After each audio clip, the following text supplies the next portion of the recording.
చాలా మందికి హీరోయిన్స్ గానీ, లేదంటే హీరోలను గానీ డీఫేమ్ జేసి అంటే వాళ్ళని క్రియేట్ జేసి లైక్ అంటే ఇందాక వాళ్ళని మీకు చెప్పాను కదా! డూప్‌గా క్రియేట్ డీప్ ఫేక్ చేసి డిజిటల్ అవును. ఫ్రెండ్ అని. ఆ! చేసి వాళ్ళని ఎట్లా అంటే రకరకాలుగా బ్లేమ్ చేస్తా ఉంటారు. అవును. అంటే దీంట్లో ఫేస్‌బుక్‌లో పెట్టడం గానీ, ఇన్‌స్టాలో పెట్టడం గానీ, సో ఇలాంటివి చేస్తా ఉంటారు. హ్మ్. సో అలాంటప్పుడు వాళ్ళు అంటే అది చేయడానికి గల కారణాలేంటి? ఒకవేళ చేయకుండా ఉండాలంటే వాళ్ళు ఎలాంటి జాగ్రత్తలు తీసుకోవాలి సార్? ఏం దీనికి చేయలేం. చేయకుండా జాగ్రత్తలు ఉండడానికి ఏం లేవంటారా? చేయలేం. ఎందుకంటే హ్మ్. ఇప్పుడు వాళ్ళు పబ్లిక్ సెలబ్రిటీస్ రైట్. అవును. అనేవాళ్ళు వాళ్ళ ఫేస్, వాళ్ళు సినిమాలు కానీ, వాళ్ళ వీడియోలు దీన్ని కానీ, దీన్ని యాడ్‌లు పోలీసులు కానీ గూడా ఏం పోలీసులు గూడా ఏం చేయలేరు. చేయలేకపోతున్నారు ఏం అసలు. చేయలేరు. ఎలా చేస్తారు? వాళ్ళకు డేటా పబ్లిక్‌గా ఉంది. సో, అవును. ఒకసారి పబ్లిక్ డేటాని ఎవరన్నా యుటిలైజ్ చేయొచ్చు. హ్మ్. డిస్క్లైమర్‌లు ఉంటాయి. అంటే మీరు దీన్ని మీ పర్సనల్ యూస్‌కి వాడకూడదు అని డిస్క్లైమర్స్ ఉంటాయి. హ్మ్. కానీ అంటే ఇప్పుడు సినిమా స్టార్టింగ్‌లో పైరసీ చేయకూడదు. ఇలా అవును. వస్తాయి కానీ. అవును. కానీ ఇలా వాడు చేసేవాడు చేస్తాడు. దొరికనంత వరకు వాడు రాజు. అంతే. కానీ వాడిని పట్టుకోవాలన్నా కూడా ఇప్పుడు కాంప్లికేట్ అయిపోయింది. రోజు రోజుకి కాంప్లికేషన్ పెరుగుతుంది తగ్గట్లే. అండ్ అవును. మనం పోలీస్ ఇన్‌ఫ్రాస్ట్రక్చర్ గాని, మన గవర్నమెంట్ ఇన్‌ఫ్రాస్ట్రక్చర్ గాని అంత అడ్వాన్స్ కాదు. హ్మ్. అంటే ఇప్పుడు చాలా మంది పర్సనల్ సెక్యూరిటీ మెయింటైన్ చేస్తారా? అవును. ఇప్పుడు ఈ హీరోలు గాని, అవును. పబ్లిక్ ఫిగర్లు వీళ్ళందరూ అసిస్టెంట్లు వాళ్ళు వీళ్ళు నలుగురు, ఐదుగురు బాడీ గార్డ్‌లు అవును ఉంటారు. ఉంటారు. కానీ వాళ్ళ ఫోన్‌కి బాడీ గార్డ్‌లు ఎక్కడున్నారు? ఎవరు లేరు. పెట్టుకోవచ్చు. ఆ హ్మ్. ఆప్షన్ ఉంది. హ్మ్. అంటే మీకు ఒక టీమ్ ఆఫ్ అనలిస్టులు వర్క్ చేస్తారు మీకోసం. మీ ఫోన్‌లోంచి ఎక్కడన్నా అంటే మీ ఫోన్‌ని వాళ్ళు మానిటర్ చేయడం గాని, మీ పర్సనల్ అకౌంట్స్ ఇయన్నీ మానిటర్ చేస్తుంటారు. గబుక్కన ఏదైనా ఇన్ఫర్మేషన్ మీ మీద రాంగ్ ఇన్ఫర్మేషన్ గాని, మీరు చెయ్యని ఇన్ఫర్మేషన్ గాని పబ్లిష్ అవ్వంగానే వాళ్ళు దాన్ని ట్రాక్ చేసి డిలీట్ చేయడం. ఇలాంటి సర్వీసెస్ ఉన్నాయి. హ్మ్. అన్లెస్ వాళ్ళు హెచ్ఎన్ఐస్ కానీ, అల్ట్రా హెచ్ఎన్ఐస్ కానీ అయితే తప్ప వీటి గురించి వాళ్ళకి తెలీదు. ఇవి ఎలా వాడుకోవాలో తెలీదు. ఎందుకంటే అవన్నీ ఎక్స్‌పెన్సివ్ అఫైర్. ఇప్పుడు గవర్నమెంట్ ఉన్నారు. ఒక ప్రెసిడెంట్ ఒక చోట నుంచి ఇంకో చోటకి వెళ్తున్నారంటే దాని ప్రోటోకాల్ ఉంటది. అది ఎవరికీ తెలియదు. జరిగే వరకు ఎలా మెయింటైన్ చేస్తారు ఎవరికీ తెలియకుండా? పర్సనల్ పనుల మీద చాలా సార్లు వెళ్తుంటారు వాళ్ళు. హ్మ్. ఎలా అవును. మెయింటైన్ చేస్తారు? ఏలియస్ మీద టికెట్లు ఉంటాయి. అంటే వాళ్ళ పేరు కాకుండా వేరే పేరుతో చేస్తారు. ఇవన్నీ సెక్యూరిటీ ఏజెన్సీలు ప్రైవేట్ సెక్యూరిటీ గార్డులు ఎలా ఉన్నారో ప్రైవేట్ సైబర్ సెక్యూరిటీ గార్డులు కూడా ఉన్నారు. హ్మ్. కానీ జనాలు వాళ్ళని రీచ్ అవుట్ అయ్యి వాళ్ళని వాడుకోవడం అలాంటి సర్వీసులు చేయడం వల్ల వాళ్ళ పర్సనల్ లైఫ్ వాళ్ళు సేఫ్గా ఉంటుంది.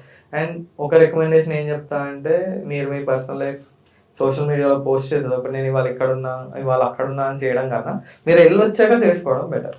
పోయి వచ్చాక చేసుకోవడం బెటర్. దానివల్ల ఏమవుతుందంటే మీరు ఆ ఏరియాలో ఉన్నారని అక్కడ నెట్వర్క్ అక్కడ అటాకర్ గ్రూప్స్ లొకేషన్. కి వీళ్ళకి తెలియకుండా ఉండడం వల్ల హ్మ్. మీరు కొంచెం సేఫ్ సైడ్ లో ఉంటారు. హ్మ్. అట్లీస్ట్ డిజిటల్ గా ఏంటంటే వాళ్ళు వచ్చి మిమ్మల్ని ఎత్తుకెళ్లాల్సిన అవసరం లేదు కదా. అవును.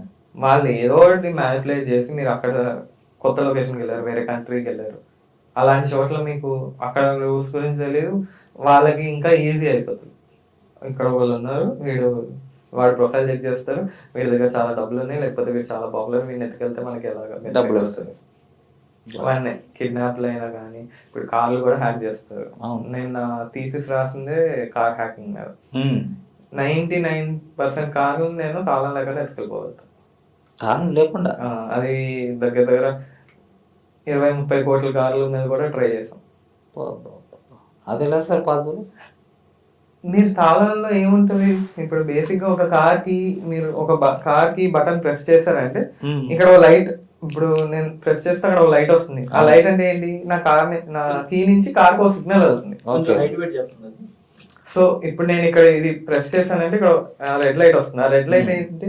మన ఫోన్ మాట్లాడినప్పుడు సిగ్నల్ లాగా దీనికి సిగ్నల్ ఉంటది. ఆర్ఎఫ్ఐడి అంటే. ఓకే. ఆర్ఎఫ్ సిగ్నల్ ఇప్పుడు హోటల్ కీ కార్డ్స్ వీటన్నిటిలో ఈ ఆర్ఎఫ్ సిగ్నల్ ఉంటుంది. హ్మ్. ఈ సిగ్నల్ వెళ్ళినప్పుడు ఏమవుతుందంటే మీ కార్ నుంచి మీ కీ నుంచి కార్ లోపల రిసీవర్ ఉంటుంది. యాంటీనాస్ లాగా. ఓకే. పంపడం, రిసీవ్ చేసుకోవడం. ఈ గ్యాప్ లో సిగ్నల్ ని నేను క్యాప్చర్ చేసేసుకుంటే మీరు ఒకసారి నొక్కరు అవ్వలేరు, 2 సార్లు 3 సార్లు నొక్కుతారు. ఫైనల్లీ ఇప్పుడు అయిందని చెప్పి వెళ్ళిపోతారు. కానీ నా దగ్గర 4 కీస్ వచ్చినాయి. మీరు 4 సార్లు నొక్కినప్పుడు నేను 4 క్యాప్చర్ చేసుకుంటాను. మీరు ఆ కొత్త చోటుకి వెళ్ళిపోతారు. వెళ్ళిపోయినప్పుడు ఏం చేస్తాను నేను? మీరు లోపలికి వెళ్ళిపోయాక ఇవి నేను మళ్ళీ రీప్లే చేస్తాను. చిన్న ఒక 2-3 వేల రూపాయల ఎక్విప్మెంట్ తో నేను దాన్ని రీప్లే చేసేయగలుగుతాను. మొత్తం మార్చేసుకోవచ్చు. మీరు రిమోట్ పోతే డమ్మీ రిమోట్ తీసుకుంటారు. అవును. దాన్ని టీవీకి పేర్ అవుతుంది కదా. అవును. ఒరిజినల్ కాకపోయినా అవును. డమ్మీ రిమోట్ పేర్ అవుతుంది అవును. కదా. అవును. సేమ్ థింగ్ ఒక డమ్మీకి తయారు చేస్తాను. ఈ సిగ్నల్స్ క్యాప్చర్ చేసిన సిగ్నల్స్ వాడతాను. ఒకసారి కార్ అన్లాక్ ఏంటంటే లోపల స్టార్ట్ చేసుకుని వెళ్ళిపోవడం సేపు. అది మీరు మర్సిడీస్, బిఎండబ్ల్యూలు వీటన్నిటిలో నేను రాసిన తీసేస్తే మర్సిడీస్ ని పార్ట్లు కింద పీకి దాని లోపల ఇంత టెక్నాలజీ మనకి ఇంకా ఇండియాలో లేదు. ఇది నేను యుఎస్ లో మాస్టర్స్ చేసినప్పుడు అక్కడ చేశాను. కానీ ఇప్పుడు కూడా జనాలకి అక్కడ కాలిఫోర్నియాలో కార్లు చాలా దొంగతనాలు అవుతుంటాయి ఇలాగే. ఇప్పుడు ఇవి ఏంటంటే మీరు కార్ దగ్గరికి వెళ్ళగానే డోర్ అన్లాక్ అవుతున్నాయి కదా కొత్త కార్లు. అంటే ఏంటి, ఇది ఎప్పుడు సిగ్నల్ బ్రాడ్కాస్ట్ చేస్తూ ఉంటది. ఓకే, సో కార్ కి ఆ సిగ్నల్ తగలంగానే ఓపెన్ అవుతుంది. నేను ఆ బ్రాడ్కాస్ట్ చేసే సిగ్నల్ అన్ని నేను తీసుకుంటూ ఉంటాను కదా, నేను అవి రిపీట్ చేస్తాను. సేమ్ థింగ్ హోటల్ కీ కార్డులు. హోటల్ కీ కార్డ్ ఇస్తాడు, కానీ ఆ హోటల్ కీ కార్డ్ ని అన్లాక్ చేయడం నాకేం పెద్ద టాస్క్ కాదు. ఇలాంటిది ఒక చిన్న ఎక్విప్మెంట్ దొరుకుతుంది. నేను ఆకలి గురించి చెప్తే జనాలు ఆకలి గురించి రీసెర్చ్ చేసి అవి కొనుక్కొని ఇలాంటి పనులు చేస్తూ ఉంటారు. అది చాలా మనకున్న పెద్ద ప్రాబ్లం ఏంటంటే ఇన్ఫర్మేషన్ ఎక్కువ ఇచ్చినా కూడా దాన్ని మిస్యూజ్ చేయడం ఈజీ. సో ఇంత చిన్న ఎక్విప్మెంట్ ఉంటుంది దాంట్లో. నేను జస్ట్ ఇలా ఒక 1-2 minutes అలా హోల్డ్ చేస్తే ఏసీ రిమోట్ కానీ ఎక్కడైనా RFIDs ఉంటాయి, అవన్నీ క్యాప్చర్ చేసుకుంటుంది, దాన్ని రీప్లే చేసుకుంటుంది. సో హోటల్ కీ కార్డులు మీరు వెళ్ళిపోయాక మీ హోటల్ రూమ్కి వెళ్ళిపోయి నేను బ్యాగ్ ఎత్తుకెళ్ళిపోవచ్చు, ల్యాప్టాప్ ఎత్తుకెళ్ళిపోవచ్చు. ఓపెన్ చేసి హోటల్ రూమ్ ఓపెన్ చేయడం ఈజీ అయిపోయింది కదా నాకు. ఇప్పుడు హౌస్ కీపింగ్ ఎంప్లాయీస్ ఉంటారు, వాళ్ళ దగ్గర ఎలాగో కీ కార్డ్ ఉంటుంది, వాళ్ళు అన్ని రూమ్లోకి వెళ్తూ ఉంటారు.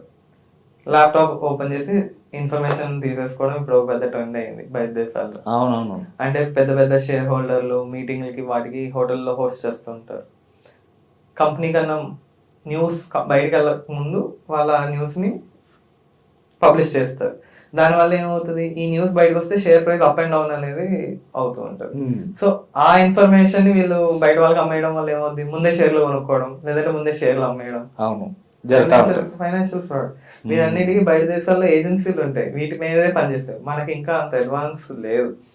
అండ్ అక్కడ బయట నుంచి వచ్చిన వాళ్ళు అడ్వాన్స్ ఇన్ఫర్మేషన్ తెలిసిన వాళ్ళు దొరికినట్టు దోచేస్తున్నారు. మనల్ని దోచుకుంటారు ఎక్కువ.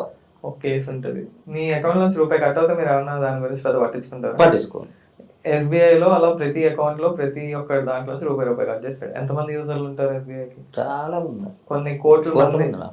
వాడికి ఏమైంది, రూపాయి కదా వాడు ఎత్తుకొచ్చింది, లక్షలు వచ్చినాయి. కోట్లు రాకుండా లక్షలు వచ్చినాయి. కోటి మంది దగ్గర నుంచి వాడు రూపాయి తీసుకొని ఒక అకౌంట్ వేసాడు. అది కూడా వాడి అకౌంట్ కాదు, ఎవడో ముసలోడు పని చేసుకునే వాడి అకౌంట్ వేసాడు. వాడికి వెళ్ళి నువ్వు వెళ్ళి దీన్ని నీ కార్డు నాకు ఇస్తే నేను నీకు 10,000 ఇస్తా అన్నాడు. వాడికి 10,000 ఇచ్చి వెళ్ళి మొత్తం ఎన్నో ఎక్స్ అమౌంట్ ఆఫ్ మనీని వాడు విత్డ్రా చేసుకున్నాడు అకౌంట్ నుంచి. పట్టుకోగలిగారా? లేదు, పట్టుకోలేదు. ఎలా పట్టుకుంటే రూపాయి కదా కట్ అయింది. ఎవరు ఆరాధించారు కూడా సార్. బ్యాంక్ వాడి ఛార్జీలు 10 రూపాయలు 15 రూపాయలు అదని ఇదని వేస్తూ ఉంటారు. అవన్నీ మనం పట్టించుకోం. కానీ ఎందుకు కట్ అయిందని రిటర్న్ బ్యాంక్ వాళ్ళకి ఎంతమంది అడిగారు? 1% కూడా అడగలేదు. ఎందుకంటే బ్యాంక్ ఉంది కాబట్టి అంటారు. రూపాయి కదా కట్ అయింది, ఎవరు పట్టించుకుని దీనికోసం నేను ఫోన్ చేసి నా టైం వేస్ట్ చేసుకోవడం అవసరం. అదే బయట దేశంలో డాలర్ కట్ అయినా పట్టించుకోరు. ఇక్కడ రూపాయి అక్కడ డాలర్, అలాగా రకరకాలు. ఇది ఒక పెద్ద ఊపి లాంటిది, దిగితే వస్తూనే ఉంటుంది.